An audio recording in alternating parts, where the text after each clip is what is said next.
Kung babad kayo sa social media nitong first week ng January 2026, makikita nyo na nagkalat ang post about sa throwback ng 2016.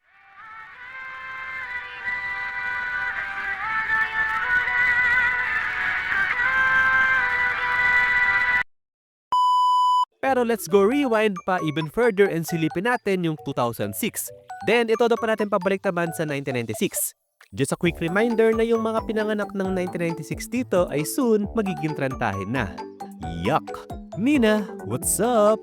Alam niyo, tingin ko talaga yung mga nanood ng live action at nagbasa ng mga ganito noon, most likely either Fujoshi o mga BL enjoyer na ngayon. Then sa mga guys dyan na panonoorin tong anime na to, ang masasabi ko lang is, kalalaking tao nanonood ng Hanakimi, pati. Ginagawa ko tong apology video na to kasi sa mga nasaktan ko sa mga sinabi ko kanina.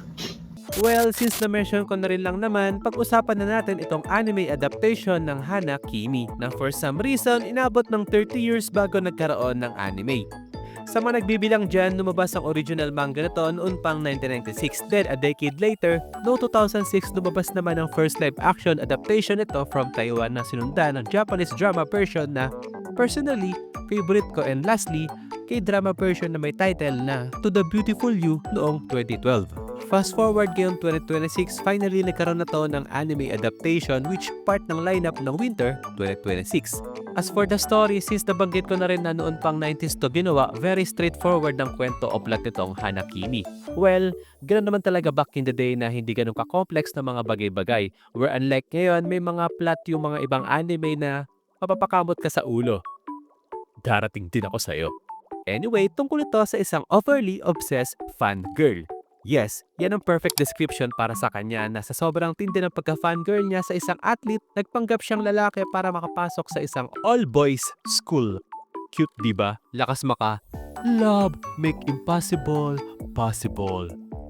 Duh, more like criminally liable. Teka lang ha, I know, this is shoujo or josei type of anime, in short, pang babaeng show to. Pero, let's say i-reverse natin yung situation like for example ako, crush na crush ko si Hani ng New Jeans. And kunwari, magpanggap akong babae para makapasok sa all-girls high school. Kasi, ganun ko siya kagusto makasama. Anong tingin niyo mangyayari? Oh my God! Put your hands up! No! Put your hands up! Oh my... Back to the story. Siya si Ashiya Mizuki. Galing siyang Amerika na pumunta sa Japan at nag-enroll sa all-boys school kung saan nag-aaral lang, sabihin na lang nating crush na crush niyang si Sano Izumi na isang high jumper athlete. Though unfortunately, nag-quit siya sa sports na yon. Yun lang. Dito sa school nila, nakatira sila sa dorm and oo, alam niyo na rin siguro yung next na mangyayari kasi ang magiging ka-bedroom ni Ashiya ay si Sano. Pero kung may character akong gusto i-highlight dito, ito yung second male lead na si Shuichi Nakatsu. Kahit dati siya na talaga yung favorite character ko dito kasi nagkakagusto na siya kay Ashiya kahit sa pagkakaalam niya, lalaki si Ashiya. So, identity crisis siya, malala to the point na kinu-question na niya kung nababading na ba siya kasi may feelings na siya sa isang quote-unquote lalaki. As I said earlier, sobrang dali lang sundan ang kwento nitong Hanakimi, kaya sa mga new anime watchers out there, maganda panoorin nyo to para makita and observe nyo kung gaano lang ka-basic ang mga storyline ng mga anime noon.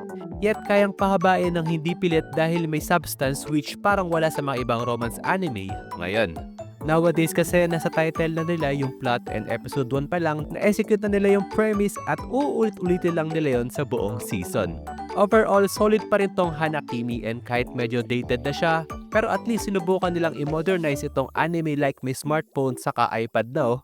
Plus, YOASOBI lang naman ang both OP and ED nitong anime na to. Diba? Bongga? So, that's it. Mina, nag-enjoy ba kayo sa video? If oo, give me a thumbs up. Tanong lang, may mga Gen Z bang nanood o manonood nitong Hanakimi? O mga trentahin lang talaga ang target audience nito? Comment down below. With that, well, yun lang.